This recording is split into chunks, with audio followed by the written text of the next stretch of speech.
All right. You know, the more I look into this game, the more I get excited because it reminds me so much of Friday the 13th. I miss it. Friday the 13th was such an amazing game, and I have so many great memories for that game. Excuse me? Daddy and Hammers. Open the fucking You may answer. Jay, you left me to die. Don't. I did not. I couldn't, Jay. You left me to I die. could not even pick up the damn machete. Bow to me. Bow to me. I bow down. Get down on your I knees. bow to you. You have been forgiven. Thank you.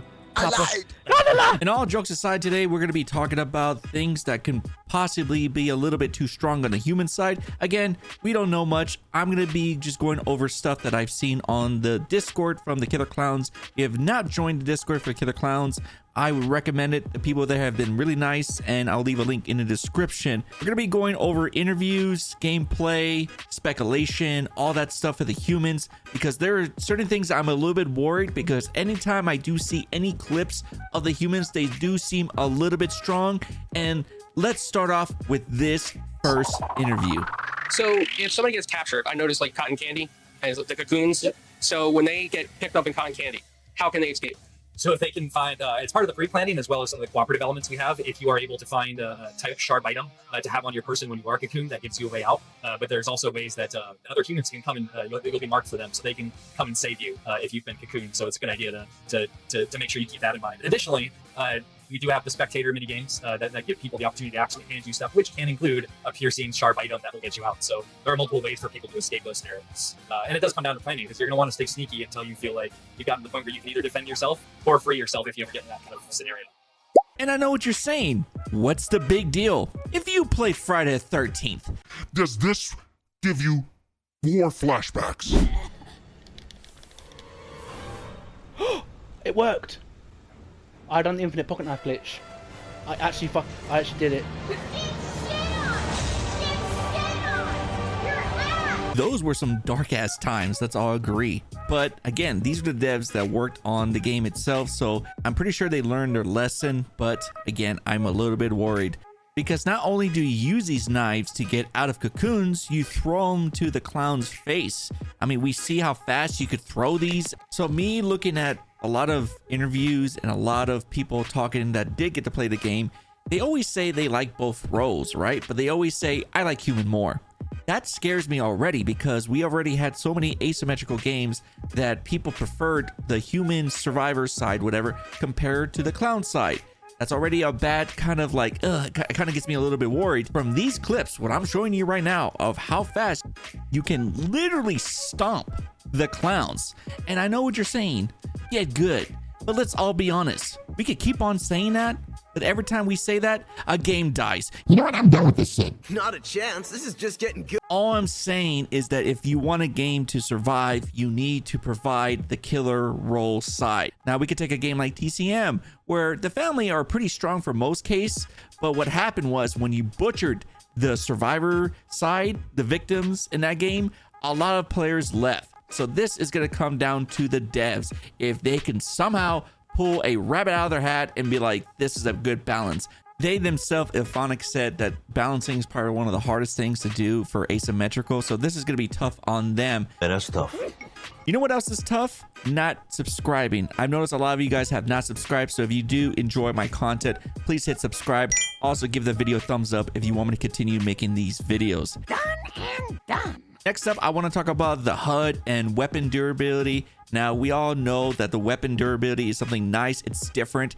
They already said that they've learned a lot from Friday 13. You can see the durability on how many swings you can do before the bat breaks, or the cola, how long it takes. It takes about 4 seconds for you to use a cola, which is pretty good in my opinion. Perfectly balanced. For me, seeing the PAX gameplay, I feel like they're hiding a lot of things, obviously, because on their website, there are 5 different classes. There's biker, cop, punk, redneck, and teen. And they did mention that within time, they're going to reveal what do each role provide.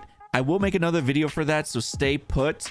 But to give an idea, the bikers are strong. They're always prepared to fight. They are loud, which provides this little static thing you see right here, this pink one that go up and down, which alerts the clowns. And they're also slow, but they also do more melee damage.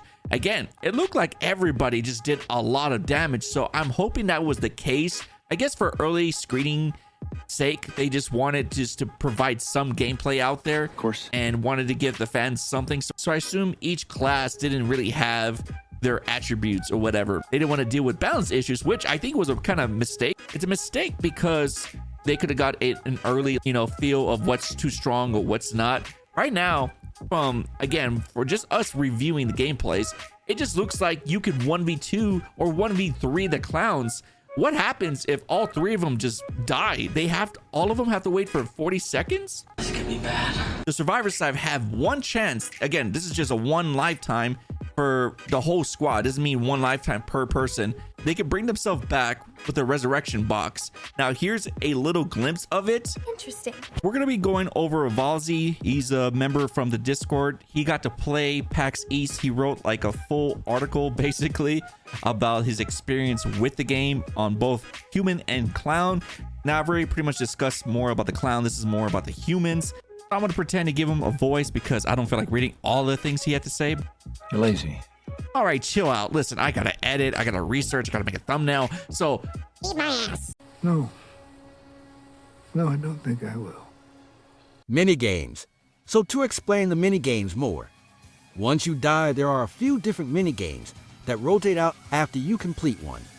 When you complete a mini game, you have to pick a random card out of 3 options.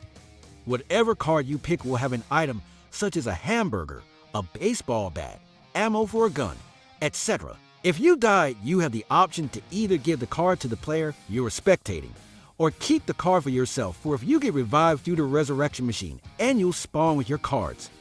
If you have escaped and you're spectating, you only have the option to give the spectating player the card that you choose. You can also hide the mini games in game if you just want to spectate your fellow humans and not play games.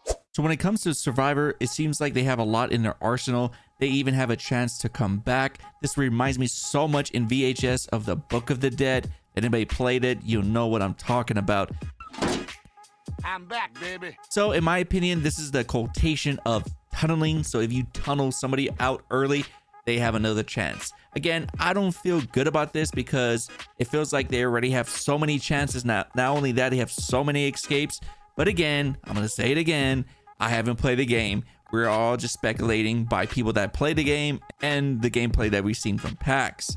But I want to know what you guys think. Is this something to be worried about? All the things from the Survivor side do seem really strong, but I do feel that the Survivor needs to be somewhat strong. Just, it's going to be crazy if you come across a squad, and you know what I'm talking about, those DBD squads that sweat like crazy. Mother of God. But I do want to remind people that you probably get 1 out of 20 matches of those, but I want to know what you guys think. Tell me everything. Now you're wondering, what about the clowns, Jay? I did a video about that where we talk about how much the clowns look a lot of fun. We even get glimpses of their abilities and perks. So watch the video at the end. My name is Jay, and thanks for being you.